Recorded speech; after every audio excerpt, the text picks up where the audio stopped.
semuanya, salam sehat selalu. Jumpa lagi bersama saya Suster Mei. Pada video kali ini kita akan membahas tentang obesitas. Obesitas pintu masuk semua penyakit serius.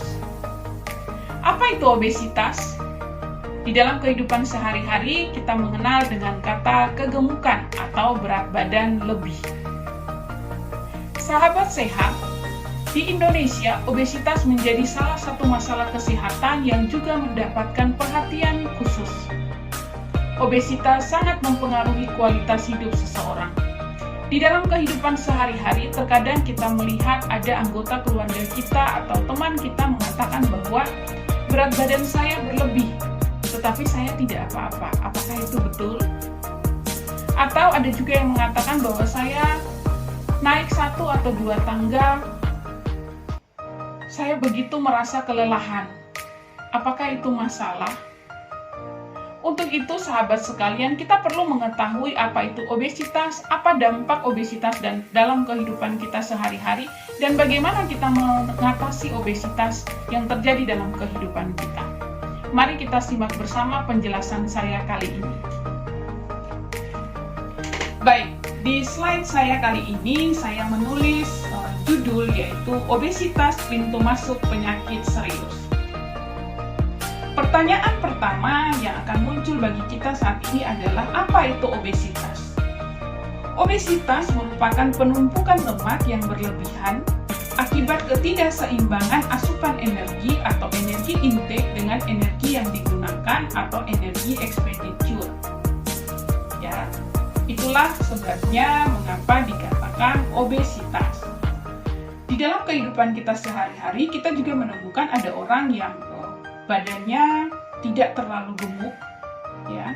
Tetapi walaupun kondisinya tidak terlalu gemuk, kita tetap harus menghitung yang namanya IMT atau indeks massa tubuh untuk mengetahui apakah kita mengalami obesitas atau tidak.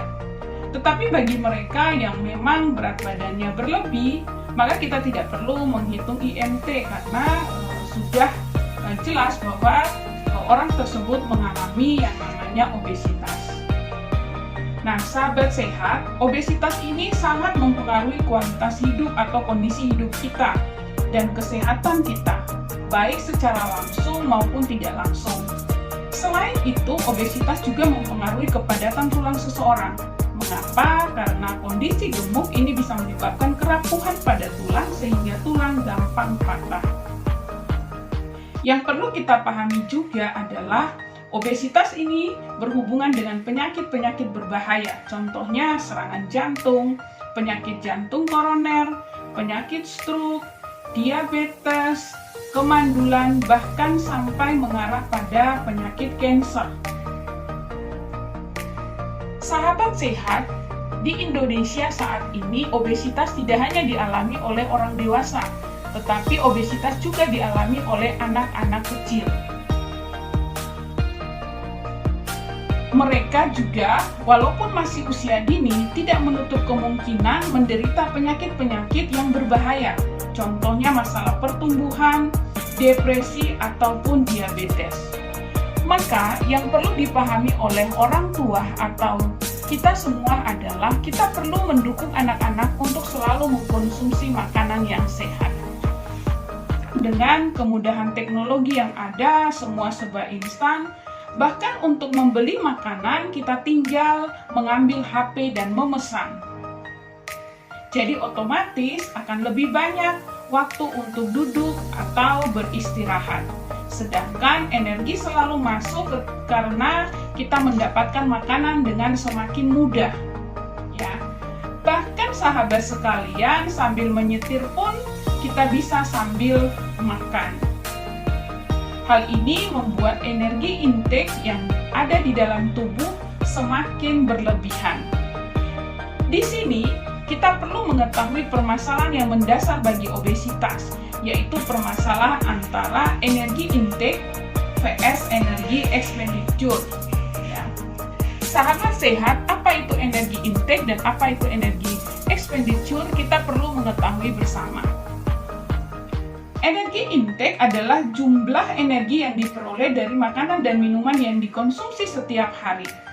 Sedangkan energi expenditure adalah jumlah energi yang dibutuhkan oleh tubuh Anda untuk dapat beraktivitas dengan baik, agar Anda dapat bernafas, dapat mengatur suhu tubuh, dan istirahat.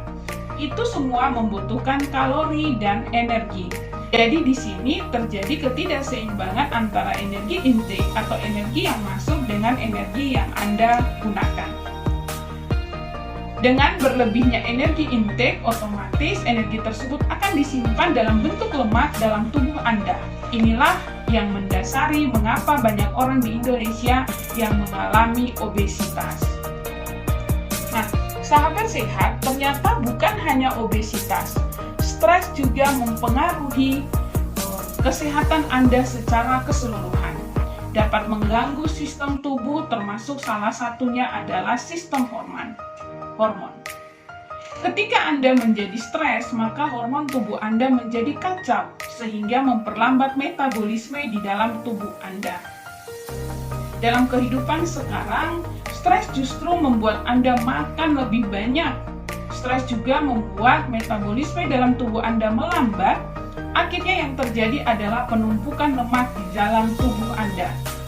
Ketika stres, tubuh Anda akan menghasilkan hormon-hormon yang melindungi diri dari stres. Akhirnya terjadi penyimpangan atau penimbunan lemak di dalam tubuh Anda karena tubuh Anda akan menghemat energi Anda. Jika seperti itu, maka akan sulit untuk menurunkan berat badan. Obesitas ini juga merupakan hasil dari penurunan fungsi limfa sehingga mengakibatkan penurunan metabolisme di dalam tubuh Anda. Hal ini dikarenakan stres, faktor kurang gerak atau kurang aktivitas dan kebiasaan makan yang buruk. Sehingga penting untuk mereka yang mengalami obesitas untuk melakukan aktivitas fisik yang sering di rumah, dapat dilakukan di rumah ataupun di luar rumah. Kemudian yang paling penting juga, jangan lupa konsultasi dengan dokter, kemudian mengurangi jumlah kalori dan menjaga pikiran Anda dengan baik. Karena dengan melakukan semuanya, maka Anda mendapatkan energi yang positif bagi tubuh Anda. Selain itu, solusi yang dapat Anda lakukan sehari-hari yaitu dengan diet atau mengatur pola makan. Mengatur pola makan dengan diet yang seimbang dan kaya makanan organik. Artinya, diet dengan makan makanan yang tanpa pengawet dan tanpa perasa. Makanlah sesuai dengan jadwal Anda, yaitu jadwal yang teratur. Hindari makan di atas jam 19 malam atau jam 7 malam. Dalam sehari kita makan 5 kali, yaitu jam 7 pagi, jam 10, jam 12 siang, jam 15, dan juga jam 19 malam. Jangan pernah melewatkan sarapan pagi. Jadi sarapan pagi penting untuk Anda, apalagi untuk masyarakat Indonesia yang sebagian besar bekerja di pagi hari hingga sore hari. Pada pagi atau siang hari, Anda membutuhkan tenaga ekstra untuk berpikir dalam melakukan aktivitas fisik. Dan jika pagi hari tidak sarapan, justru di siang hari Anda akan merasa lemas dan lapar, dan ingin makan dalam jumlah yang lebih banyak. Kemudian, kurangi makan makanan yang digoreng atau banyak lemak hewani. Kemudian, segala jenis makanan manis dan dessert harus Anda hindari, termasuk juga nikotin. Bagi Anda yang merokok, cobalah untuk berhenti merokok, karena hal ini akan mengganggu metabolisme dalam tubuh Anda. Jangan mencari makanan seperti kue atau gorengan di saat Anda lapar. Hal ini akan membatalkan program diet Anda. Oke sahabat sehat, demikian informasi yang dapat saya berikan. Semoga tips-tips yang saya bagikan ini dapat dijalankan dalam kehidupan sehari-hari.